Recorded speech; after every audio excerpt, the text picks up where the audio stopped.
जय माँ काली। हम तांत्रिक दुर्वासा।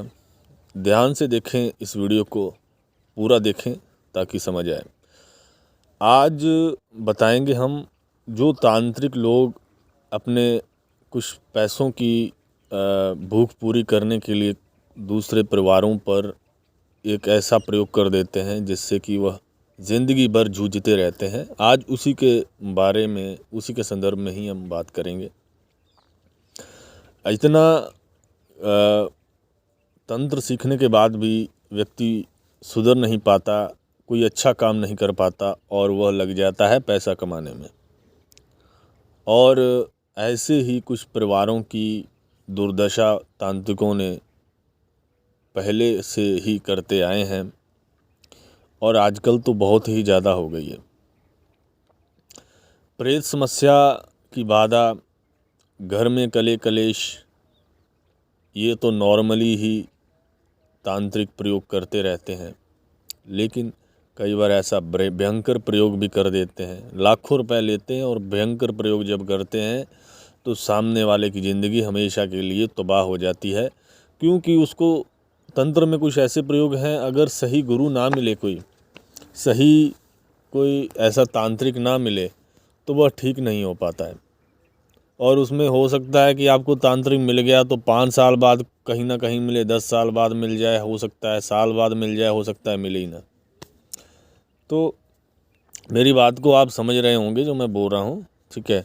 ये ऐसा नहीं कि ये आप पर ही घटित हो रही है, हो सकता है आपके ऊपर कभी भी प्रयोग नहीं हुआ होगा, लेकिन ऐसे प्रयोग जो लोगों पे होते हैं उनके संदर्भ में ही हम ये बता रहे हैं। अब घर में हर किसी को तंत्र तो आता नहीं है। अब तंत्र की काट हर कोई कर सकता नहीं है। तो यह ज़िंदगी में एक जैसे कैंसर का उपचार जल्दी मिलता नहीं है, वही हिसाब इसका हो गया है। इस बीमारी का इलाज ही नहीं है। तंत्र किसी ने कर दिया तो उसका इलाज है ही नहीं।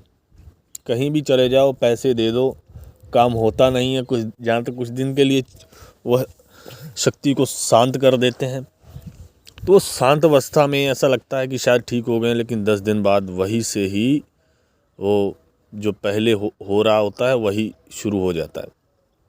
तो मेरी बात से बहुत लोग इस चीज़ को समझ पा रहे होंगे, क्योंकि उनके घर में कुछ लोगों की बीता भी हो सकता है, आसपास में बीता हो।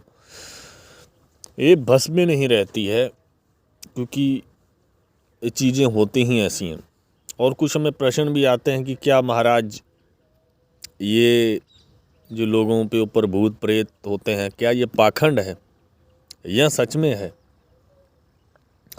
देखिए, जो भूत प्रेत हैं वो पाखंड उसके लिए हैं जिसने कभी देखा नहीं है, क्योंकि दुनिया में कुछ ऐसे रहस्य हैं जब तक हम अपनी आँखों से नहीं देख लेते तो शायद यकीन कर पाना जो है मनुष्य बुद्धि के लिए लगभग नामुमकिन हो जाता है।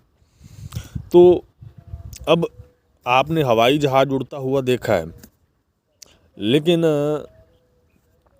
आप इस बात पर गौर करें कि कोई आपको कह दे कि इतना भारी कोई जो साधन है, क्या वो हवा में उड़ सकता है? क्या अब हवाई जहाज़ का कितना वज़न होता है? इतना तो गाड़ियों का भी नहीं होगा वज़न। तो इतना वज़न लेके वो आसमान में उड़ता है और दूसरी जगह लैंड करता है, और वह भी इतनी ऊंचाई पे और इतनी स्पीड से जाता है, और इतनी दूरी कितनी तय कर लेता है। एक देश से कितना भी दूसरे देश में जाना हो तो सीधी वो दूरी तय करता है, और ट्रेन से भी ज़्यादा वो उसकी स्पीड जो है फास्ट होती है। तो कोई मान सकता है कि इतना बड़ा लोहे का टुकड़ा कोई आसमान में इतनी तेज़ी से जा सकता है और आपको पहुंचा सकता है? जिसने यह देखा वो तो अब तो सभी मानते हैं कि हवाई जहाज़ से सफ़र किया जाता है। लेकिन अगर यही सवाल जो है पिछली सदी में पूछा जाता, जब हवाई जहाज़ का निर्माण नहीं हुआ था, तो क्या कोई मान सकता था कि ऐसा हवाई जहाज़ भी कोई बना सकता है? जब बन सकता है, जहाँ ऐसा कोई लोहे का इतना भारी वजन वाला कोई टुकड़ा आसमान में उड़ सकता है और यात्रियों को लेकर सफ़र कर सकता है। तो अब दूसरा उदाहरण ले लें कि आप जब जो फ़ोन इस्तेमाल कर रहे हो, जिस फ़ोन से हमारा आप वीडियो देख रहे हो, क्या किसी ने सोचा था कि इस पर हम एक दूसरे से चाहे 100 किलोमीटर हो, चाहे 1000 किलोमीटर हो, कितनी भी दूर कहीं भी आप इससे जो है कान को लगा के किसी से भी बात कर सकते हो। किसी ने सोचा था क्या? और यही बात जो है आज से 200-300 साल पहले, या जब निर्माण नहीं हुआ था 100 साल पहले, पिछली सदी से या दूसरी सदी से पहले जो गई हैं 2 सदियाँ, उससे पहले अगर किसी को बोला जाता कि ये एक ऐसी टेक्निक है कि कान को फ़ोन लगा के हम हज़ारों किलोमीटर पर भी किसी से बात कर सकते हैं, पैसा ही है। क्योंकि जो इंसान देखता नहीं है उसको मानता नहीं है। शायद वहाँ अगर यही बात पहले कही होती कि ऐसा करके कुछ यंत्र बन सकता है, क्योंकि हवाई जहाज़ जो है ऐसे उड़ सकता है, तो शायद वो आपके गले पड़ जाता, शायद वो आपसे मारपीट करने लग जाता, गाली गलौज करने लग जाता कि तुम मुझे झूठ बोल रहे हो, मेरे को बेवकूफ़ समझा है तुमने। ठीक है, ऐसे ही आजकल है। जिसने तो तंत्र देखा है वह जो है इसको मानता है कि है ये ऐसी चीज़, लेकिन जिसने तंत्र को देखा नहीं है, कोई भूत प्रेत या कोई शक्ति का आज तक सामना नहीं किया है, वह उसको कोर कल्पना मानता है और इतना भी नहीं समझता है कि यह एक जगह हो, 2 जगह हो तो माना जाए। इतनी जगह भूत प्रेतों का नाम लिया जाता है, बातचीत होती है, क्या ये सब झूठ है? तो उनकी जो है वो बिल्कुल भी बुद्धि का इस्तेमाल नहीं करते, बिल्कुल भी नहीं सही सोचते कि शायद हम नहीं देखे हैं कुछ ऐसा, तो शायद हमको नहीं मालूम है, लेकिन उस पर वो तर्क वितर्क करने लग जाते हैं कि भूत प्रेत नहीं होते। तो आपको बता दें कि इस जो हमने बात समझाई है, 1-2 उदाहरण लेके हमने, इससे आप समझ गए होंगे, क्योंकि ये उदाहरणें बहुत हैं आपकी भ्रांतियाँ कुछ काटने के लिए। क्योंकि भूत प्रेत ये कोई ढोंग पाखंड नहीं है, जो कोई भ्रांति नहीं है, ये सचमुच में होता है। ठीक है, ये उन लोगों के लिए बात हमने कही है जो इनको कोर कल्पना मानते हैं। ठीक है, और कोर कल्पनाएं होती हैं, लेकिन ऐसा नहीं है कि अब जो हमने देखा नहीं है वो सब, जो चीज़ हमने देखी नहीं है वो कोर कल्पना है। अब मैंने जो अमेरिका, अगर हो सकता है कि मैं कोई ऐसा देश है जहाँ मैं गया नहीं हूँ, तो मैं क्या बोलूँगा कि मैं वो देश है ही नहीं इस दुनिया में। अगर कोई चाइना नहीं गया है तो क्या वो बोलेगा कि चाइना ऐसा कुछ नहीं होता है, ये बकवास कर रहे हैं, मैंने तो देखा नहीं धरती पे चाइना। तो ऐसी ही अवस्था जो है आपकी बुद्धि करती है, क्योंकि जो आपको दिखाई नहीं देता उसके लिए आप लड़ने झगड़ने लग जाते हो। ठीक है, तो आज हम यही कहना चाहते हैं कि जितने लोग हमसे संपर्क कर सकते हैं, जितने लोगों तक हमारा वीडियो पहुंच सकता है, उनको हम तांत्रिक होने के नाते, एक अच्छे साधक होने के नाते सही करने की एक जिम्मेवारी उठाते हैं। और हमारा इस बात पे जोर है, हमारा पहले भी हमने कुछ वीडियो में हमने जिक्र पहले कर चुके हैं इस बात का, कि हमारा जो है तांत्रिक बनाने में ज़्यादा जोर है। जो हमारी हम ज़िंदगी इस समय जी रहे हैं, इस समय ये हम चाहते हैं, क्योंकि ऐसा तो नहीं है कि हमें हमेशा जिंदा कोई रहता है, तो हमें भी एक दिन ये शरीर है, एक दिन ये शरीर जो है हमारा भी मिटेगा, सबका मिटेगा। ठीक है, आप जो वीडियो देख रहे हो सब एक ना एक दिन सबको ही जाना है। ठीक है, कोई 100 साल बाद जाए, कोई कितने भी साल बाद जाए, लेकिन शरीर की कुछ अवधि होती है। ठीक है, हालांकि तंत्र में ऐसे भी कुछ प्रयोग हैं कि आप अपनी उम्र को अधिक भी कर सकते हो, यानी कि वह बहुत उच्च स्तर की चीज़ें होती हैं जो कि नॉर्मल साधक जो है उसके बारे में सोच भी नहीं सकता है। ठीक है, तो वो अलग बात है। कोई अगर साधक जो है गुप्त रहकर 100 साल से ज़्यादा, 150 साल से भी ज़्यादा जी सकता है, 200 साल से भी ज़्यादा जी सकता है। हालांकि यह भी कुछ लोगों को कोर कल्पना लगेगी, लेकिन ये सच्चाई है। और हमने अपनी इस ज़िंदगी में जितने भी उस अच्छे साधक पैदा करेंगे वह आगे जाके दुनिया का अवश्य भला करेंगे, इस बात की हम गारंटी देते हैं। क्योंकि हम बीज बो रहे हैं, हम एक ही जो पेड़ है वो कितने फल दे सकता है, लेकिन वही बीज आप जो है 100 जगह उसका बीज लगा देंगे तो फल बहुत ज़्यादा हो जाएंगे। इसीलिए हम तंत्र सिखाते हैं और ऐसे कुछ तराशते हैं किसी ऐसे साधक को जो आगे चल के हमारी ही तरह जो है इस पद्धति को, इस तंत्र को आगे ले जा सके। तो इसका और इलाज भी क्या है? और तंत्र में सब कुछ हो सकता है, लेकिन हम तंत्र में ये नहीं हो सकता कि हम कोई जो है साधक पैदा कर सकें। कि यानी कि ऐसा तो नहीं है कि 10 दिन में ही कोई ऐसे 4-5 साधक ऊपर से गिर जाएंगे। तो साधक तैयार करने पड़ेंगे, बिना साधना किए कुछ भी नहीं किया जा सकता।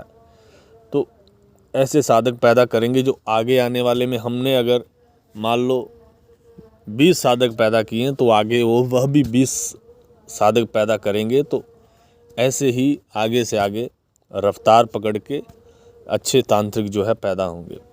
तो इसीलिए गुरु शिष्य का नाता भी यही होता है कि वह अपने जो है शिष्यों को बहुत महत्व देता है। हम भी अपने शिष्यों को बहुत महत्व देते हैं। और एक बात और आपको इसमें समझा दें कि बहुत सारे लोग फ़ोन करते हैं जिन्होंने कुछ शुरू भी नहीं किया, देखा भी नहीं है कुछ, ठीक है। और कुछ लोग हमसे बहुत देर से जुड़े हुए हैं और काफ़ी कुछ जो है वो शायद ही किसी साधक ने कुछ ऐसा पाया होगा। ऐसे साधक पैदा हो रहे हैं जो आने वाले समय में बहुत ही अच्छी एक तंत्र जगत में क्रांति ला सकेंगे। और हम जो बात कर रहे थे कि नए साधक फ़ोन करते हैं, कि हर किसी की बस की बात नहीं होती है साधक बनना। वह चाहते हैं कि गुरुजी क्या करें कि हमें बुलाएं, हमको कहीं भी आप जो साधना है हमसे पास बैठे रहें हमारे, और हमें जिन्न सिद्ध करवा दें। और कोई कहता है कि आप पास बैठे रहें और हमको परी सिद्ध करवा दें, ठीक है। या कोई भी छोटी मोटी ऐसी साधना जो है मैं आपके सानिध्य में करना चाहता हूँ, तो आपके पास बैठ के करना चाहता हूँ। देखिए, अगर हम अकेले के पास ऐसे बैठे रहेंगे तो कितने लोगों को साधना करवा सकेंगे, जरा खुद आप सोचें। इसलिए हम कहते हैं कि आप पहले घर से शुरुआत करें साधना करना। जब आप घर से शुरुआत करेंगे, हमें भी मालूम चलेगा कि यह व्यक्ति जो है मेहनत कर रहा है और यह व्यक्ति जो है एक अच्छा साधक बन सकता है। उसे हम चुनेंगे, उसे हम अपने पास बुलाएंगे, तराशेंगे उसको और एक ऐसा हीरा बनाएंगे जो आगे जाके तंत्र को जो है और विस्तार दे पाए। अब 100 लोग फ़ोन करते हैं। अब कुछ ऐसे लोग हैं जो पता नहीं उन्होंने साधना शुरू की है तो पता नहीं बीच में ही छोड़ के भाग जाना है। तो ऐसे साधकों को पास बैठ के सिखाने में एक समय नष्ट करना है अपना, और हम समय वहीं देना उचित समझ रहे हैं जहां आगे आने वाले समय में बहुत सारे लोगों का भला हो सके, कल्याण हो सके। तो जो सोचता है ना कि मैंने कुछ साधना करनी है, आपसे कुछ भी करना है, वह पहले अपने घर से परिश्रम करे, ठीक है। कोई भी एक आध साधना करनी हो हम घर से ही करवा देते हैं, ठीक है। इतनी पावर है, अगर हम साधकों का निर्माण कर सकते हैं ना, तो किसी को दूर बैठे कहीं पर भी हम साधना भी करवा सकते हैं। फ़ोन है, बातचीत होती है, हम खुद फ़ोन उठाते हैं। हमने कोई सेक्रेटरी या हमने कोई ऐसा व्यक्ति नहीं रखा कि हमारे लिए फ़ोन उठाएगा। हम खुद फ़ोन उठाते हैं, और कभी अगर ना उठा पाए तो हमारा शिष्य कोई ना कोई हमारा फ़ोन उठाएगा, लेकिन ज़्यादातर हम ही फ़ोन पे हमारे पास रहता है, ठीक है। और वो अलग चीज़ है कि कई बार हम क्रियाओं में व्यस्त होते हैं, उस समय फ़ोन नहीं उठ पाता जहाँ हमारे शिष्य कोई उठाता है, ठीक है। ये बातें जो है समझने की, ऐसी बातें जो हैं यूट्यूब पर आपको कोई भी नहीं समझाएगा, बिल्कुल भी नहीं समझाएगा आपको, क्योंकि यूट्यूब वाले ये बाबा जो हैं ये साधना डालते हैं, बताते हैं, बस और कुछ नहीं। लेकिन जो अच्छे साधक की पहचान होती है वो तराशता है, समझाता है। कोई हमने बहुत सारे ऐसे चैनल भी हैं जो दे दनादन साधना, कुछ समझाना नहीं किसी को, कोई कुछ नहीं, ठीक है। और बहुत सारे साधकों ने पुतली तंत्र पर हमें जो है पूछा था, तो हम बता दें कि हमें पुतली तंत्र में इतनी महारत हासिल है कि शायद ही उतनी किसी को हो। और कभी ना कभी जब समय निकलेगा तो हम पुतली तंत्र करते हुए का वीडियो अवश्य हम डालेंगे। कुछ ना कुछ प्रयोग ऐसा ज़रूर जब करते हैं तो कभी ना कभी वीडियो ज़रूर बना के आपको डालेंगे। पुतली तंत्र एक बहुत ही खतरनाक तंत्र है और इसे भी हम साधकों को सिखाना चालू करेंगे। इससे द्वारा आप बला भी कर सकते और इससे द्वारा बहुत घातक नुकसान भी जो है होता है। तो पुतली तंत्र में तो इतनी सारी चीज़ें हैं, हम बता नहीं सकते कि अगर व्यक्ति पुतली तंत्र ही सीख ले तो वह बहुत कुछ कर सकता है। तो वैसे तंत्र का जो समंदर है वो बहुत बड़ा और बड़ा ही गहरा है। इससे आपको जो है आपकी आयु ख़त्म हो जाएगी लेकिन क्रियाएं ख़त्म नहीं होंगी। यह आप सोच लें कि कितना महान है, कितना विशाल है तंत्र। जितने साल आप देते जाते हो उतने ही पावरफुल आप तंत्र में होते जाते हो, ठीक है। चलिए, आपको हमारी बातें समझ में आई होंगी। ऐसे ही कुछ लोगों के हम जो मन में जो भ्रांतियां हैं वो तोड़ते रहेंगे। मिलते हैं अन्य वीडियो में, तब तक के लिए नमस्कार। जय मां काली।